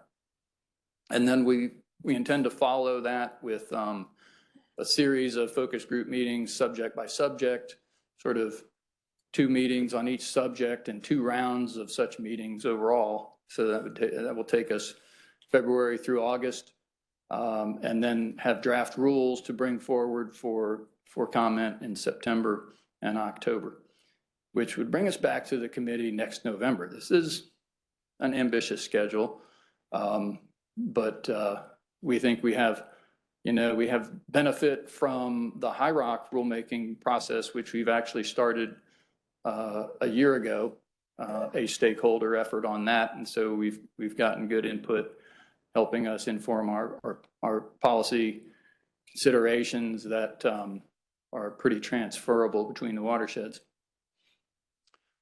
But there we are. I think that's what I want to cover, and I'll be happy to take questions. Questions? For Rich? Commissioner Deerhake? Thank you. When the slide refers to the existing rules, are you speaking about the 2007 EMC adopted rules or the 2009 General Assembly rules? The 2009 General Assembly rules, which are mostly the 2008 EMC adopted rules. Mostly. The existing development rule was rewritten in whole, and there were tweaks to a couple others, but otherwise it's the EMC rules. I'm glad the UNC Charlotte modeling is finished and that are they planning to publish it and getting peer review, or has there been any peer review of it? I mean, Dr. Bowen is, I think, willing to receive the comments and do any finalization to the model. He has officially retired at this point, and I think he's said he's actually not seeking to publish it in a.